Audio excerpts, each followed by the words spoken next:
할렐루야. 한 주 평강하셨는지요? 예. 최근에 또 감기가 거의 독감 수준이어서 또 어른들이 또 아프셨던 분들이 굉장히 많아요. 또 삶이 아직 이 얼음이 아직 안 녹듯이 지금 굉장히 삶도 어려우신 우리 가족들도 있습니다. 그런데도 우리가 잊지 말아야 할 것은 주님이 우리를 사랑하신다는 거예요.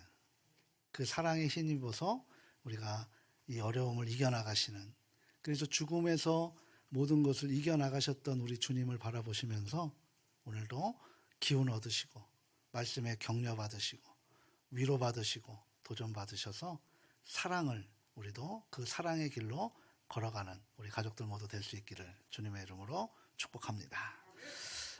오늘 우리가 말씀을 나누기 전에 한 사람의 이야기를 좀 듣고 들려드리고 싶은데요.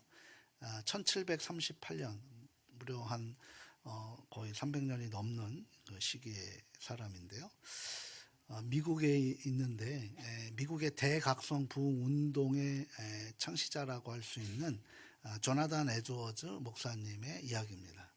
그분은 이제 목회를 처음에 큰 교회에서 시작한 게 아니에요. 매사추세츠주에 있는 노샘프턴이라고 하는 작은 마을에, 그곳에서 얼마 안 되는 작은 교회에서 시작을 합니다. 그런데요, 그곳에 우리가 1917년에 장대원 부흥 운동처럼 영국에 웨슬린이 있었던 그런 성령의 역사처럼 그곳에 성령의 강한 임재가 일어나게 된 거예요. 이것처럼 그곳에 이제 대각성, 그러니까 그들의 모든 것들이 변화되는 운동이 시작되기 시작한 거죠. 그러면서 그곳에 성령의 역사가 일어나기 시작하는데요. 무려 그 작은 마을에 300명이 넘는 사람들이 주님께 영접하고 회심하는 일이 벌어지게 됩니다. 그 결과 어떤 일이 벌어지냐니까 그곳에 술집이 사라져버리고요. 만나는 사람들마다 하나님의 이야기가 막 이것저것에서 이야기되는 거예요. 세상 이야기가 아니라 하나님에 관한 이야기들이 막 이어집니다. 그러면서 역사가들이 그것이 바로 대각성 운동의 시작이다라고, 미국의 부흥 운동의 효시라고도 할 수 있었던 그런 상황에 이 조나단 에드워즈 목사님이 중심에 그렇게 하나님과 동역하게 되었다라는 거죠. 그런데요, 그것이 계속 이어지면 좋은데 우리가 하나님 앞에 성령 받고 막 은혜가 막 넘치는데, 컨벤션 효과 아십니까? 뭐가 막 차를 사고 막 하면은 막 그거 내가 가지고 싶으니까 그걸 갖고 나니, 야, 이제 내가 모든 거 다 이루었다라고 생각하지만 그것이 3개월밖에 안 가는 컨벤션 효과. 성령의 은혜를 받으시고 하나님 앞에 은혜를 받으셨어요. 각자 영접하셨을 겁니다. 지금까지 그 기간에 그 뜨거움이 유지되십니까? 그게 안 된다는 거죠. 이 대각성 부흥 운동을 통해 성령의 역사가 일어나는 모든 마을이 완전히 뒤집어졌는데도 불구하고, 내가 직분을 얻고 무엇을 했는데도 그 모든 뜨거움과 그것들은 다 사라져버리고 어느 순간서부터 이상한 기류가 그 마을과 교회에 흐르기 시작합니다. 나는 방언의 은사를 받았어. 나는 예언을 받았다고. 내가 성경을 잘 알아. 내가 교회의 중심이야. 라고 하는 이런 각자의 은사를 자랑하고 지식을 자랑하고 직분을 자랑하고, 그러다 보니까 어떻게 됩니까? 서로 비교하게 되는 일들이 벌어지는 거죠. 그 결과 어떻게 됐습니까? 그 뜨거운 부흥의 열기는 온데간데 없이 식어가면서, 부흥이 식으니까, 교회의 은혜가 사라지니까 뭐가 생기는 줄 아십니까? 균열이 생깁니다. 법이요 이래. 규칙이요 이래. 은혜가 사라지니까 이런 규칙들이 난무하게 되는 거죠. 베드로전서에 얘기게 되면 허다한 죄를 모두 덮으니라 라고 주님께서 말씀하시는데, 그 성령의 은혜가 사라지니까 모든 것들이 균열되기 시작하는 거예요. 그것을 이 조나단 에드워즈 목사님도 3년 동안에 감지하게 된 거죠. 그리고 어떻게 하면 다시 이 마을을 하나님 나라로 운동을 만들 것인가? 어떻게 하면 하나님이 기뻐하시는 교회로 세워갈 것인가, 건강하게. 그것을 고민하다가 묵상하는 가운데 이 고린도전서 13장을 접하게 된 거죠. 이 고린도전서 13장은 유명한 장이죠. 일명 사랑장이라고 합니다. 근데 이 사랑장을 가지고 수많은 유수한 그런 목회자들이 지금도 가장 많이 언급되어 있는 그런 성경이라고도 할 수 있는데, 이 장을 가지고 어떻게 하면 교회가 회복이 되고 우리의 신앙의 심령이 다시 회복될 것인가라고 하면서 조나단 에드워드 목사님은 약 16주 동안, 그러니까 약 한 4개월 동안 요 13장만 가지고 설교를 하기 시작합니다. 무려 16편의 설교를 요 본문의 13장만 가지고 하는 거예요. 어떤 일이 벌어졌냐면, 그 시기하고 질투하고 균열되어 있던 그 마을과 교회에 이 사랑의 장이 심겨지고 그들에게 전파되니까요, 겸손과 섬김과 하나가 되는 일들이 벌어지더라는 거죠. 그리고 그 설교를 훗날 한 권의 책으로 엮어서 그것이 지금 우리에게까지도 읽혀지는데, 그것이 바로 조나단 에드워드 목사님이 쓴 사랑과 그 열매예요. 제가 이 책을 조금 소개를 하고 싶은데 이 책이 팔리는지 안 팔리는지를 모르겠어요. 너무 오래된 책이다 보니까. 우리도 한번 구할 수 있으면 구해서 한번 읽어봤으면 좋겠습니다. 저는 분명히 읽었죠. 300년이 지난, 훨씬 지난 지금까지도 수많은 목회자와 이 교인들, 성도들이 이 책을 읽으면서 감동과 회개의 눈물을 흘리게 되고 신앙이 회복이 되고 있다는 거죠. 신앙이 침체되면 아무것도 행복하고 즐거울 수가 없어요. 삶의 기쁨을 찾을 수가 없습니다. 신앙에 발을 붙인 사람들은 그 맛을 알죠. 신앙에 발을 붙이지 못했던 사람들은 그걸 몰라요. 그러다 보니까 어떻게든 침체가 된 사람이 있으면 사랑으로 그들을 이끌어서 회복시키는 것이 바로 교회 공동체가 해야 되는 일이란 말이에요. 우리는 일이 중요한 것이 아니라 하나님의 마음을 알고 함께 만들어가는 게 중요한 거죠. 우리가 일을 훌륭히 하고 큰 일을 하는 게 중요한 것이 아니라 하나님 앞에서 하나님의 마음을 알고 하나가 되고 함께 만들어가는 것. 일부에 또 기도하시는 우리 집사님이 빨리 가는 것이 아니라 함께 더디 가는 것이 하나님이 원하는 길이다라고 말씀을 하셨던 것처럼 말입니다. 잘하는 게 중요한 게 아니라 누구 하나 상처받지 않고 하나로 만들어가는 것. 그게 우리 예언교회에 올 뿐만 아니라 작년에도 이어져서 성령의 부흥으로 우리가 올해 사랑으로 덧입혀져서 복음의 세일을 이루는 연결점이 되는 거예요. 그것을 하나님이 우리에게 명령을 주셨는데 우리가 어떻게 해야 돼요? 만들어가야 되는 거예요. 애써서, 힘써서 하나님의 사랑으로. 사랑 없이 어떤 일이 벌어지는지 오늘 본문을 통해서 우리가 한번 살펴보겠는데요. 오늘 고린도전서 13장을 통해 하나님께서 우리에게 말씀하시는 사랑이 무엇인지, 그걸 우리가 어떻게 품게 되고 어떤 마음으로 살아가야 되는지 우리가 함께 실천할 수 있는 그런 우리 예언 공동체 될 수 있기를 주님의 이름으로 소망합니다. 그럼 첫 번째 우리가 한번 살펴봐야 될 우리들의 마음가짐은 뭘까요? 먼저 함께 읽어볼까요? 우리 신앙에서 무엇이 우선인지 함께 확인해 봐야 합니다. 모든 것들에게는 순서가 있어요. 우선이 있단 말이죠. 뭐가 우선일까라는 거죠. 고린도전서 13장은 결혼식 때도 많이 쓰는 그런 장이에요. 사랑하고 오래 참고 인내하고 온유하며 여러 가지 말들이 있잖아요. 그런데 가족 여러분, 바울이 갑자기 고린도 교회에 이 사랑에 대한 이야기를 왜 갑자기 이렇게 주구장창 하게 된 것인가, 이 의미를 알아야 되는 거죠. 그러기 위해서 오늘 우리가 읽지는 않았지만 1절부터 3절까지 우리 같이 한번 확인해 보도록 하겠습니다. 함께 하겠습니다. 내가 사람의 방언과 천사의 말을 할지라도 사랑이 없으면 소리나는 구리와 울리는 꽹과리가 되고, 내가 예언하는 능력이 있어 모든 비밀과 모든 지식을 알고 또 산을 옮길 만한 모든 믿음이 있을지라도 사랑이 없으면 내가 아무것도 아니요, 내가 내게 있는 모든 것으로 규제하고 또 내 몸을 불사르게 내줄지라도 사랑이 없으면 내게 아무 유익이 없느니라. 아멘. 이 말씀 어떻게 되셔요? 저는 이 말씀은 충격을 받았어요. 이것은 과히 바울이 당시에 아주 놀라운 그런 신학적 하나님께서 주시는 사랑의 선언입니다. 당시 고린도 교회를 한번 상상해 보십시오. 제가 계속 고린도 우리 그 전설을 강의하면서 상황 배경을 잠깐 얘기했죠. 당시 고린도 교회는 무역 도시라 그랬어요. 많은 사람들이 모입니다. 그러다 보니 자연적으로 무역이 있으니까 상업이 발달하게 되고 돈이 모이게 되고 지식이 모이게 되고 수많은 여러 사람들이 함께 모이게 돼요. 그래서 그곳의 신전 창기, 신전에서 일하는 여성들의 종사자가 1000명이 넘는다는 것은 수많은 사람들, 우리 김익태 선교사님이 일본에 가면은 800만이 넘는 신들, 다 가정신이잖아요. 그 신들, 그것처럼 엄청난 신들의 집합소가 고린도 교회였단 말이에요. 그러다 보니 얼마나 많은 일들이 귀신도 역사합니다. 귀신은 미래는 알 수 없지만 과거는 알게 돼요. 그 과거에 우리가 미래를 홀딱 그들에게 전해주는 거잖아요. 그게 점쟁이들의 그런 마음이잖아요. 그런 것처럼 그 안에서 예언도 하고요. 별 은사들이 막 각자 은사들이 있었어요.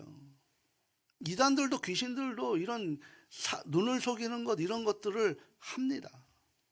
그런데요, 중요한 건 뭐예요? 그렇게 넘쳐나는 그곳에 바울이 지금 뭐라고 얘기하는 거예요? 천사의 언어까지 사랑이 없으면 뭐라는 거예요? 울리는 꽹과리라는 거예요. 우리 찬양대가 열심히 찬양했는데 그곳에 사랑이 없으면 그거는 울리는 꽹과리밖에 되지 않는다는 거예요. 찬양단도 마찬가지입니다. 우리가 하는 찬양도 마찬가지라는 거예요. 즉 그 얘기를 하고 있는 거예요. 예언을 해요. 영적으로 분별력이 있어서 하나님 앞에 깊은 은혜가 있어서 내가 어떤 일을 한다라고 해요. 예언을 해요. 지식을 알아요. 그리고 산을 옮길 만한 믿음. 여러분 산 옮길 수 있으세요? 산을 옮길 만한 믿음이 있어도 사랑이 없으면 그게 뭐라는 거예요? 나는 아무것도 아니다라는 거예요. 이 땅에 한국만큼 이단의 집합소가 없어요. 이 조그만 땅덩어리에 이단들이 득실거려요. 그 이단들이 지금 수출 역국을 지금 하고 있어서 세계에 막 신천지가 막 수출되고 있고요. 통일교가 막 지배되고 있고요. 그게 다 한국에서 나온 이단들이란 말이에요. 이단들이 많아요. 근데 그 이단들이 뭡니까? 우리도 마찬가지. 은사가 조금 있으면 그것이 하나님 섭리에서 자기가 드러내는 그 순간 어떻게 됩니까? 이단들이 되는 거예요. 김기동 목사가 다 그랬고 이철성 목사가 다 그랬어요. 이천성 목사가. 아무것도 아니라는 거예요. 우리는. 가진 것을 다 팔아 구제를 해요. 심지어 뭐라고 해야 합니까? 자기 목숨까지 숨겨 한다는 거예요. 그런데도 뭐예요? 사랑이 없으면 내게 아무 유익이 없다는 거예요. 우리 열심히 신앙생활합니다. 봉사합니다. 헌신합니다. 근데 그곳에 사랑이 없잖아요. 하나님이 기억할 것이 없대요. 나에게 주신 달란트를 가지고 열심히 했는데 주님이 기억할 것이 없다라면 무슨 유익이 있겠냐고 지금 바울이 가히 혁명적인 선언을 지금 하고 있는 거예요. 가족 여러분, 한번 여기서 주목해 볼 필요가 있어요. 바울이 은사가 나쁘다고 말하지 않았어요. 은사는 하나님이 주신 선물입니다. 지식이 필요 없다고 말하지 않았어요. 성경적 지식은 반드시 필요합니다. 구제와 헌신이 필요 없다고 말하지 않았어요. 교회는 구제와 헌신이 필요한 공동체예요. 그렇게 만들어진 공동체입니다. 바울이 말하는 것은 단 하나예요. 그 모든 것들 중에 가장 먼저 우선적으로 우리가 확인해야 될 것이 뭐다? 사랑이다. 미국도 한번 또 큰 메가처치들이 다 무너졌고요. 다시 이제 회복되는 그 순간에 중심에 서 있는 선두주자로 있는 선교적 교회라고 하는 그런 명명의 팀 켈러라는 목사님, 우리 한국에도 많은 번역책들이 많이 나와 있죠. 팀 켈러의 센터 처치라고 하는 뉴욕 리버 교회를 섬기고 있는 분인데, 그분이 고린도전서 13장을 뭐라고 얘기하는, 우리에게 무엇이 중요한지 알려주는 사랑의 초대장이다라고 그렇게 기록하고 있어요. 그런데 이 팀켈러 목사님은 세 가지를 강조해요. 뭐예요? 행위가 아니라 복음이 먼저다라는 거죠. 우리는 종종 이렇게 생각합니다. 나는 내가 얼마나 봉사했고 기도했고 예배 출석을 했고 헌금했고, 그런데 복음은 뭐라는 거예요? 우리의 가치는 내가 무엇을 하느냐가 중요한 것이 아니라, 잘하느냐가 중요한 것이 아니라 하나님이 우리를 어떻게 사랑하셨는가를 아는 것이 중요하다. 굉장히 중요한 얘기입니다. 그리고 두 번째로 뭐라고 얘기하냐면 그것이 종교와 복음을 가르는 기준점이 된대요. 여러분, 종교와 복음의 차이가 뭔지 아십니까? 종교는 내가 순종하니까 하나님이 나를 받아주신다. 행위구원입니다. 내가 찬양하니 하나님이 기뻐하신다라는 거죠. 내가 봉사하니 하나님이 나를 받아주시는 것이다. 종과 주인과의 관계입니다. 근데 복음은 뭡니까? 나는 하나님께서 나를 품어주셨으니 내가 하나님께 순종한다. 내가 하나님을 아버지라 생각하니 아버지는 내가 잘못을 해도 용서해 주신다는 거예요. 그래서 나는 아버지의 말씀을 듣는다라는 거죠. 이게 복음입니다. 이게 전부예요. 사랑 없이 봉사하고 사랑 없이 헌신하고 사랑 없이 희생하는 것이 무엇입니까? 그게 종교라는 거죠. 릴레이션이라는 거. 근데 하나님의 사랑을 확인하지 못한 채 하나님 앞에 인정하려고 애쓰는 것. 내가 이렇게 가면 지옥 가지 않을까? 누가 하는 말이에요. 하나님이 우리를 품어주셨는데, 하나님이 우리 용서해 주셨는데 그 용서를 왜 의심하냐는 거죠.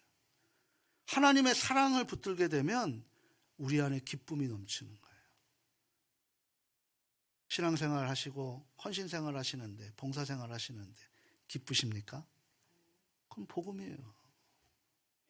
힘드십니까? 어렵습니까? 그럼 종교란 말이에요. 기쁨이 없는데, 사랑에 기쁨이 없는데 어떤 일이 벌어져요? 야, 나 힘들어. 너 알아서 밥 먹어. 내가 좀 힘들어도 그 아이가 건강하게 가기 위해서 내가 그 아이 밥 먹는 거를 예쁘게 정성껏 차려주고, 힘들어도 그 아이가 그걸 맛있게 먹는 모습을 보면서 기뻐하는 것. 이게 복음이고 사랑이라는 사실입니다. 그걸 팀켈러 목사님이 얘기하는 거예요. 그래서 세 번째 뭐라고 하면 사랑이 진짜 증거라는 거예요. 우리의 모든 행위 가운데 사랑이 없으면, 사랑은 뭘까요? 이기적인가요? 이타적인 걸까요? 자기중심적일까요? 아니면 타인중심적인 걸까요? 타인중심적인 거죠. 자기들의 이야기를 놓고, 그러니까 팀켈러 목사님이 그 자기 교회 직원들 많겠죠. 모아놓고 이 본문으로 설교를 했다고 합니다. 가장 헌신적인 사역자들조차 자신의 은사와 성공과 사랑과 혼동할 수 있기 때문에 자신들의 사명을 가지고 그것을 자신들의 성취로 가는 것이 아니라, 사랑이 없으면 너희들을 울리는 꽹과리고 그것은 아무 유익이 될 수 없다. 하나님이 기억하지 않는다라고 이야기를 합니다. 예수님이 말씀하신 제자의 증표가 뭘까요? 우리 요한복음 13장 35절에 명확하게 말씀하고 계시는데요. 한번 같이 읽어보도록 합니다. 너희가 서로 사랑하면 이로써 모든 사람이 너희가 내 제자인 줄 알리라. 아멘. 뭐 하면? 서로 사랑하면. 예언하면? 방언하면? 지식으로? 아니라는 거예요. 능력으로? 은사로? 아니라는 거예요. 뭡니까? 서로 사랑하면. 서로 사랑하면. 사랑하는 가족 여러분, 우리 자신에게 조용히 한번 물어봅니다. 우리는 무엇으로 신앙의 그 성숙을 측정하십니까? 예배 출석? 헌신? 봉사기간? 아니면 전도하는 인원수? 아니면 헌금의 액수? 성경적인 지식입니까? 이 물론 성실하고 정직하고 많이 할수록 귀하게 여기는 거 주님이 기뻐하시는 부분입니다.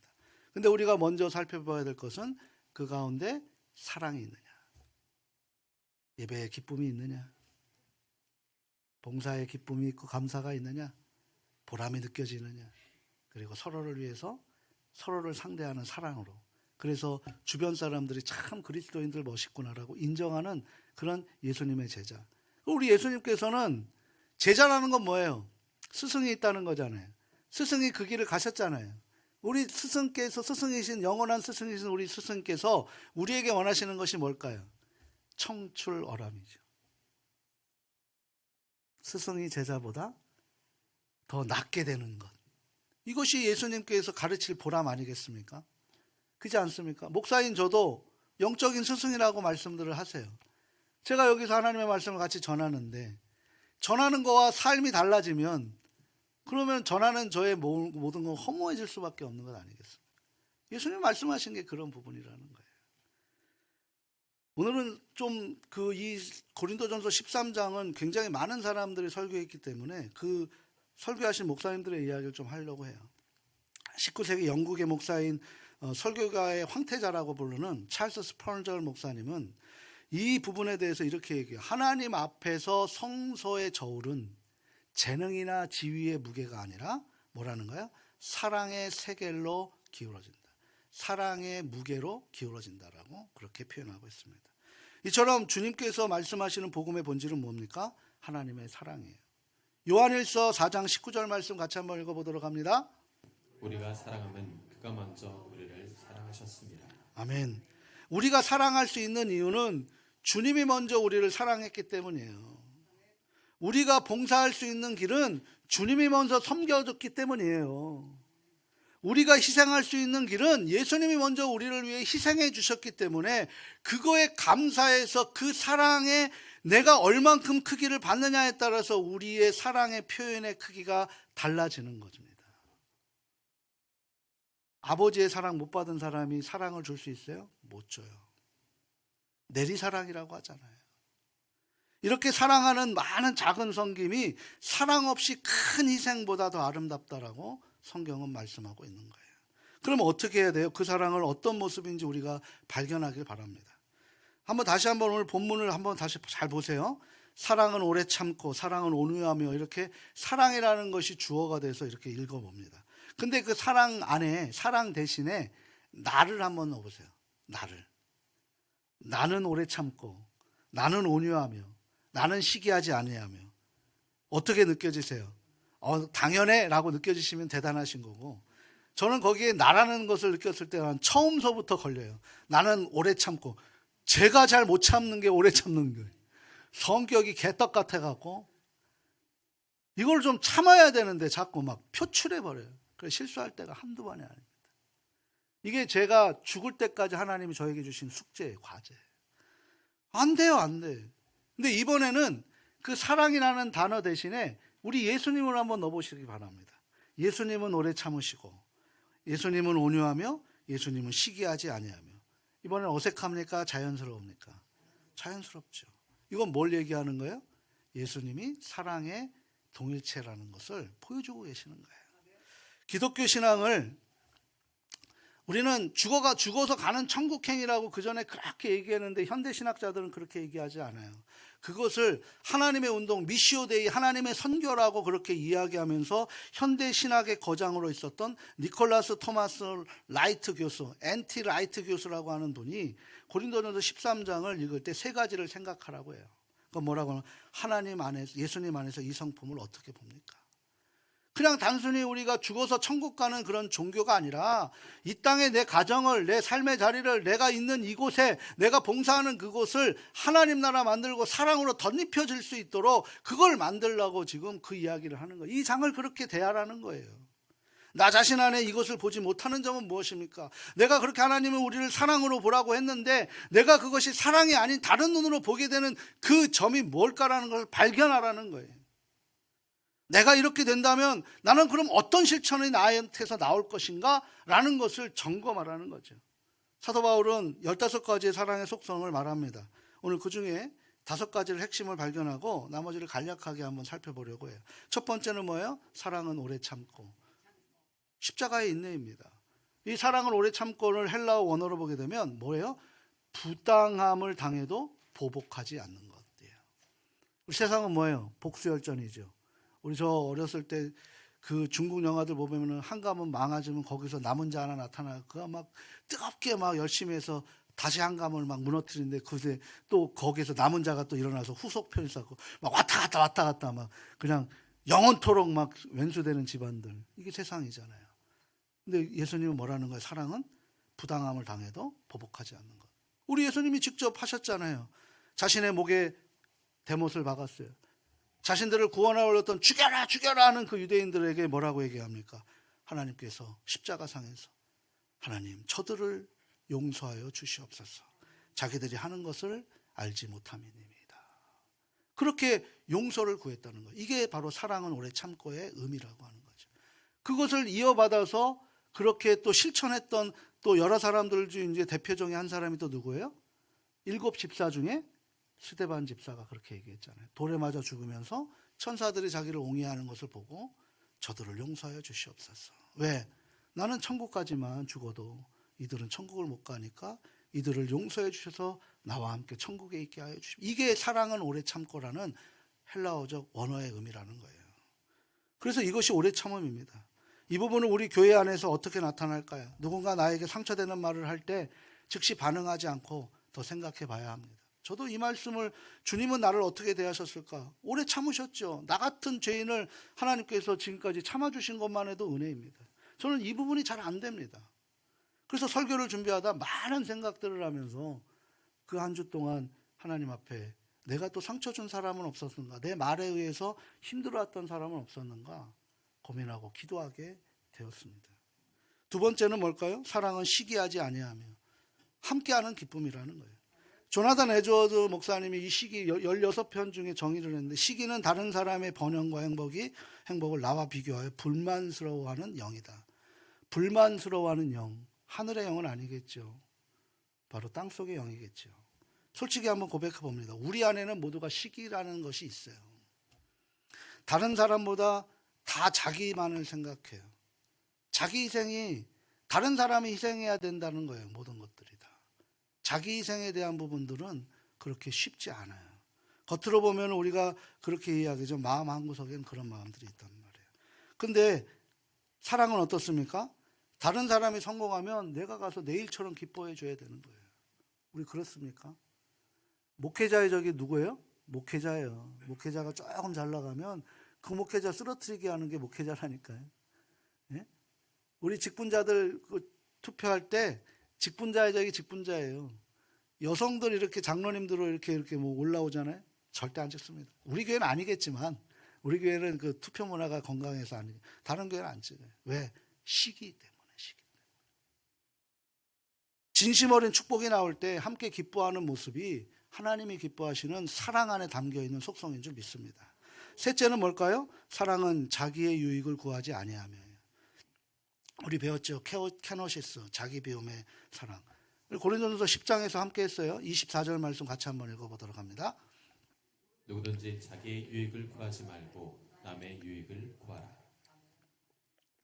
빌립보서 2장에 보면 바울이 예수님을 이렇게 묘면서, 하나님과 예수님은 동등됨인데, 동등된 분인데도 그것을 취하지 않고 종의 형체를 가지사 이 땅에 오셨다. 케노시스, 자기 비움의 사랑이라고 그렇게 말씀을 드렸어요. 교회 현장에서도 자기 비움의 사랑이 나타나기를 간절히 원합니다. 봉사하는 데 있어서 내가 편한 시간이 아니라 교회가 필요한 시간을 먼저 생각하는 거예요.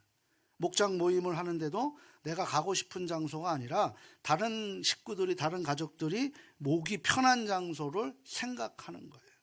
이런 것들이 작은 것 같지만 이것이 바로 사랑의 진정한 실천의 사랑의 의미라는 사실을 믿으시기를 바랍니다. 네 번째, 사랑은 악한 것을 생각하지 아니하며 용서의 능력이라는 거죠.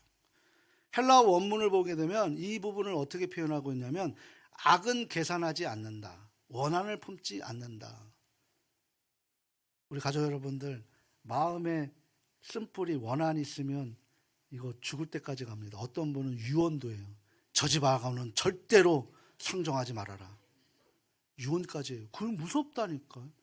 죽어서도 용서 안 되는 것들이 있단 말이에요. 하나님 우리를 용서해 주셨잖아요. 그 사랑을 알면 용서 못할 게 어딨냐는 거예요.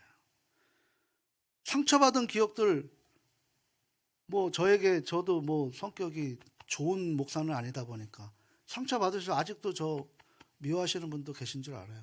제가 잘못을 계속 그분에게 상처가 덧입혀질 수 있도록 노력해야 되는 거 저의 숙제이겠죠.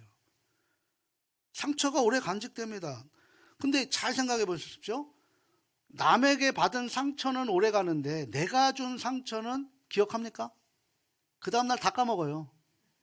언제 기억해요? 하나님 만나면, 주님 만나면 그때 명부를 딱 꺼내서 네가 상처 준 말들이다, 그때 다 확인될 겁니다. 근데 내가 받은 상처는 죽어도 남는다니까요. 그렇게 되는 거예요. 그런데 사랑은 어떻게 해야 되는 거예요? 사랑은 상처된 기억에서 뭘 해야 됩니까? 리셋 버튼을 누르는 거예요. 삭제 버튼을 누르는 거죠. 주님, 제가 상처받은 기억을 내려놓게 하십시오. 더 이상 내 머릿속에, 내 감정 속에서 계산하지 않겠습니다. 이것이 바로 사랑은 뭐라는 거예요? 악한 것을 생각하지 아니하며라는 거죠. 이것을 할 수 있는 일이 뭐냐면 예수님이 우리의 죄를 계산하지 않으셨기 때문이에요. 예수님이 지금 우리의 죄를 계산하셨다면 지금 이 자리에 우리가 예배자로 서 있을 수 있겠습니까? 다 심판의 대상이죠. 얼마나 우리가 주님께 상처를 줬습니까? 얼마나 많이 서원을 하셨습니까? 서원했다가 정말 많이 맞고 온 저 목사인 저도 그렇게 서원했는데도 불구하고 다 지켜지지 않고 있는 모습들이에요. 연초에 하나님 앞에 얼마나 많이 서원들을 하셨어요. 그게 다 하나님의 상처라는 것을 생각해 보지 않으셨죠. 주님께 상처 줬다는 걸 생각해 보지 않으셨죠. 다 내가 상처받았다는 것만 생각할 수밖에 없다는 거예요. 이게 사랑의 본질을 우리가 걸어갈 길을 놓쳐버리고 있는 우리들의 또 하나의 반증이라는 사실입니다. 다섯 번째는 뭐라고 그래요? 사랑은 모든 것을 견디느니라. 영원한 사랑인 거죠. 7절에 보게 되면 네 가지가 나와요. 모든 것을 참으며 모든 것을 믿으며 모든 것을 바라며 모든 것을 견디느니라. 그러니까 사랑의 정점이라고 할 수 있죠. 참으며 베드로전서 4장 8절에 사랑은 허다한 죄를 덮는다고 얘기했어요. 믿으며 의심보다 신뢰로 선택하는 거예요. 그러니까 교회 공동체는 어떤 공동체예요? 의심의 공동체가 아니라 신뢰의 공동체라는 거예요. 목사와 성도가 신뢰의 관계가 되는 거죠. 직분자와 직분자가 신뢰의 관계가 되는 거예요. 목장 리더와 목원들과 신뢰의 관계가 돼야 되는 거예요. 바라면은 뭐예요? 바라면 과거에 우리 실수할 수 있어요. 우리가 어떻게 매번 성공만 합니까? 실패할 수 있어도 불구하고 우리는 뭐 하는 거예요? 함께 합력하여 선을 이루는 거예요. 정죄하는 것이 아니라. 왜 그렇게밖에 못해요? 그 자리에 본인이 올라가 보십시오. 더 잘할 수 있는가? 밑에서 욕을 할 수 있을지 모르지만 본인이 하면 더 잘할 수 있다라고 자신할 수 있겠냐는 거예요. 사랑의 실천을 모르기 때문인 겁니다. 견디느니라. 이건 뭐예요? 시련이 쌓아도 우리가 서로 포기하지 않는 거예요. 하나님이 맺어주신 인연을. 이외에 사도 바울은 얘기해요. 사랑은 온유하며 친절을 베풀 준비가 되어 있어야 된다라고 얘기하는 거죠. 사랑은 자랑하지 아니하며 교만하지 아니하며 자기를 내세우지 않는 거예요. 사랑은 무례이행하지 않는 거예요. 상대방을 존중해야 되는 겁니다. 사랑은 성내지 아니하며 쉽게 분노하지 않는 거예요. 제가 다시 한번 용서를 구합니다. 저에게 상처를 받으시고 제가 무례하게 행동했다라는 분이 계시면 찾아오세요. 용서를 구하겠습니다. 제가 기억하지 못하는 것도 있으니까 용서를 구하고 지금 여기서 용서를 또 구합니다. 그리고 사랑은 불의에 기뻐하지 아니하며 진리와 함께 기뻐하는 것이 사랑이라는 거. 이것을 한마디로 요약하면 이게 뭐예요? 예수님의 모습이라는 거예요. 예수님의 모습. 그래서 예수님의 제자인 우리는 그것을 닮아가는 삶을 살아가야 되는 거죠. 조나단 에드워즈가 말해요. 사랑은 성령의 숨결에서 비롯된다. 성령이 영혼에 들어올 때 사랑도 함께 들어온다라고 얘기하는 거예요. 우리의 힘으로는 절대 불가능합니다. 임파서블한 거예요. 근데 이것이 possible, 가능하게 될 수 있는 것은 오직 성령님의 능력으로만 가능하게 되는 거예요. 그래서 우리가 올해 사랑으로 하나 되기 위해서 작년에 우리는 뭘 했어요? 성령에 힘입어서. 이것이 그냥 이어지는 게 아니라고, 그냥 끊어지는 게 아니라 계속 연속성이 있는 것입니다. 그러면 그 사랑을 어디까지 가야 되는가 우리가 소망해 봐야 되는데 8절 말씀 한번 읽어보도록 합니다. 함께 읽겠습니다. 그 사랑은 어디까지 가는지에 대해 8절 말씀 띄워주세요. 8절. 네. 사랑은 언제까지나 떨어지지 아니하되 예언은 패하고 방언도 그치고 지식도 패하리라. 아멘. 사랑은 언제까지나 떨어지지 아니하되 이것을 영어 성경에서 뭐라면 love never, 그러니까 fails라는 거예요. Love never fails. 사랑은 결코 실패하지 않는다라는 거죠. 근데 뭐라고 얘기해요? 예언도 패한대요. 방언도 그친대요. 지식도 패한다는 거예요. 이런 부분적인 것을 바울이 뭐라고 해요? 우리에게는 부분적으로 알고 부분적으로 예언하니 온전한 것이 올 때는 이 부분적인 것들은 다 없어진다라는 거죠. 우리에게 영원히 필요한 것이 뭘까요? 우리 교회가 건강하게 세우는 데 필요한 것이 뭘까요? 예수님이 다시 오시고 우리가 하나님 앞에 대면할 때, 얼굴과 얼굴을 대할 때 볼 때가 있어요. 12절이 그렇게 얘기해요. 거울로 보는 것 같이 지금은 희미하지만, 지금 당장 우리 눈앞에 예수님이 보이지 않지만 마지막 때 예수님과 나는 얼굴을 대면할 때가 온다는 거죠. 그게 12절 말씀이에요. 그리고 13절에 마지막으로 한번 읽어보도록 합니다. 13절 말씀 같이 한번 읽어보도록 합니다. 그런즉 믿음, 소망, 사랑 이 세 가지는 항상 있을 것인데 그 중에 제일은 사랑이라. 바울의 그 논법을 보게 되면 바울은 3단 논법을 자주 써요. 항상 기뻐하라, 쉬지 말고 기도하라, 범사에 감사하라. 그럼 범사에 감사하는 것의 목적을 두고 그렇게 앞에 두 개 덜 중요한 부분, 거듭 중요한 것들을 그렇게 표현하고 있는 거예요. 여기서도 뭘 강조합니까? 믿음도 중요하고 소망도 중요한데 그 믿음과 소망에 사랑이 존재하지 않으면 아무것도 안 된다라는 거예요. 그걸 얘기하고 있는 거죠. 사랑이 왜 중요합니까? 영속성이 있기 때문이에요. 그리고 본질성 때문인 거예요. 왜? 요한일서 4장 16절에 우리 예수님 하나님은 사랑이시라고 말씀하고 있는 거죠. 그리고 에도어주의 마지막 장의 제목이 뭐였냐면 하늘은 사랑의 세계라고 얘기하는 거예요. 사랑은 완전한 곳입니다. 그곳을 우리에게 임하게 해주신 거예요. 그래서 예수님께서 이 땅에 하나님 나라를 만드신 거예요. 그래서 우리가 이 땅에 하나님 나라를 만들고 건강한 교회를 만들고 천국을 만들기 위해서 가장 중요한 것이 뭡니까? 사랑이라는 거죠. 이 사랑이 바로 우리가 가야 할 길인 줄 믿습니다. 저는 담임 목사인 저부터 가족들을 더 사랑하려고 이제 노력하겠습니다. 가족들 역시 저를 사랑해 주십시오. 모난 점만 보지 마시고 부족한 점을 채워주는 그런 협력자, 동역자가 되어 주시기를 부탁합니다. 장로님들을 사랑하십시오. 그리고 권사님들을 사랑하십시오. 집사님들을 사랑하십시오. 그리고 리더들을 사랑하십시오. 그리고 함께 존중하십시오. 그리고 오늘 미래 세대들을 사랑하십시오. 그리고 어른들을 사랑하십시오. 이것이 하나가 된다면 얼마나 아름다운 즐거운 증거 공동체가 이루어질 것일까요? 오늘 이 자리에 세우신 목적이 바로 그것인 줄 믿습니다. 서로 존중하고 사랑하면 세상 사람들이 우리를 예수님의 제자도 야 너는 정말 청출어람을 했구나 라고 하는 그런 하나님의 칭찬을 주님의 칭찬을 다 받으시는 저와 우리 가족들 모두 될 수 있기를 주님의 이름으로 축원합니다. 사랑하고 소중하고 존경하는 가족 여러분, 진실된 사랑으로 이 예언교회가 건강하게 세워갈 때 그것이 바로 축복의 길입니다. 각자의 받은 은사를 옆에 사람들에게 흘려보내는 것, 그 사랑을 옆에 사람들에게 흘려보내는 것, 이게 축복입니다. 주님께 세워진 이 예언교회가 사랑으로 가꾸어 가는 것이 우리의 사명이자 특권인 줄 믿으시길 바랍니다. 그래서 정말 우리 서로 사랑하며 살아요. 무엇을 하려고 하지 마시고 서로 사랑하다 보면 하나님이 자연스럽게 더 큰 것을 이루어 주시는 줄 믿습니다. 사랑하기에도 부족한 우리들이 서로 미워하고 서로 핀잔하고 서로 시기하고 질투하면 우리 하나님도 기뻐하지 않으신다라는 사실을 가지시고 서로 사랑하셔서 그것이 주님의 본질이라면 우리가 걸어갈 길이 바로 그 사랑의 길이라는 사실을 아시고 우리 모두 함께 사랑하며 살아가는 우리 예언공동체 다 될 수 있기를 주님의 이름으로 축원합니다.